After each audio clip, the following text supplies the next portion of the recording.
Okay, so let's set the scene. Imagine one of the biggest blockchains in the world, suddenly on the verge of breaking in two, all because of one single, kind of weird transaction.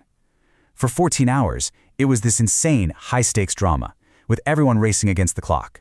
This wasn't some scheduled update. Nope, this was a real-deal trial by fire. Let's get into exactly what went down.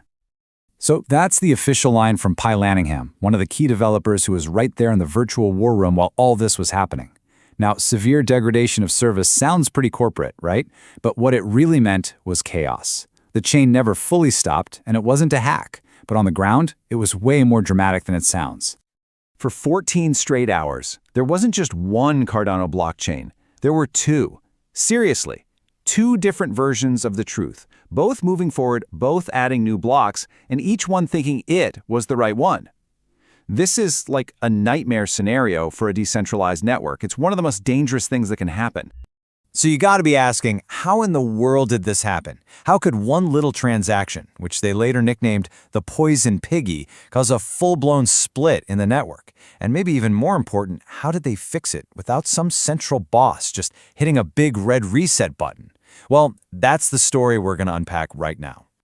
All right, first things first. We need to understand what we're actually talking about here. This wasn't your normal, everyday little network hiccup that sorts itself out in a few seconds. No.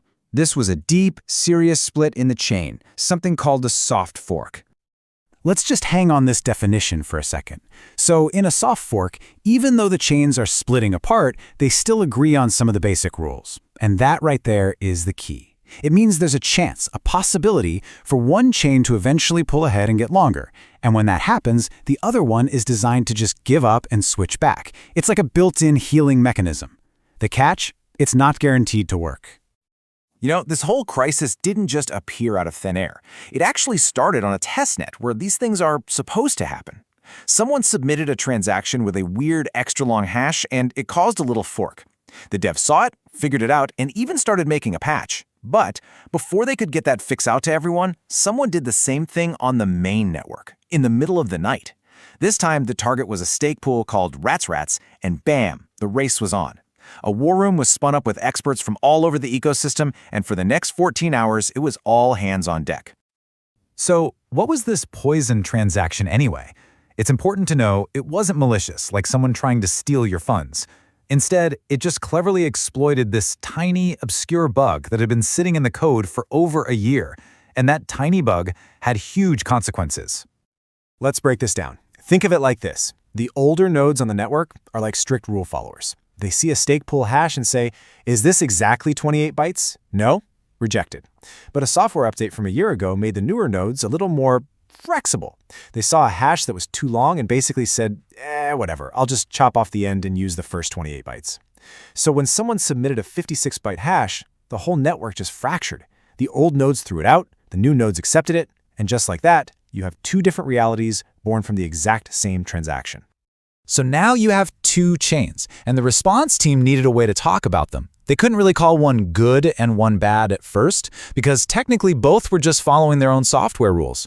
So they came up with this pretty brilliant analogy to keep things straight.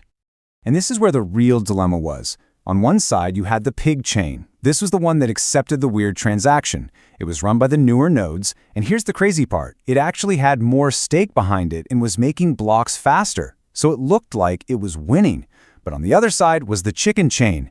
It rejected the transaction and was being followed by older nodes, and this is crucial, pretty much all the wallets, exchanges, and dApps. If the pig chain won, it would have been a total catastrophe for the ecosystem.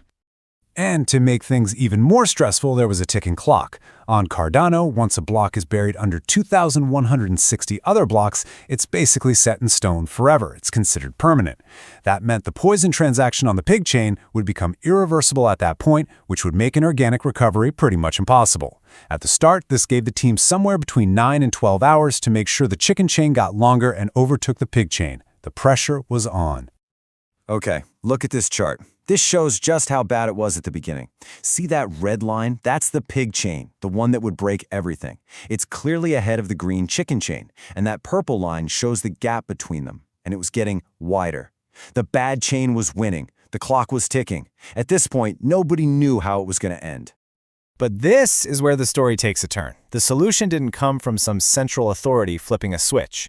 What happened next was this messy, beautiful, and ultimately successful display of decentralized coordination. It was pretty amazing to watch. So the folks in the war room agreed on a plan and put out a recommendation. Everyone get on the chicken chain.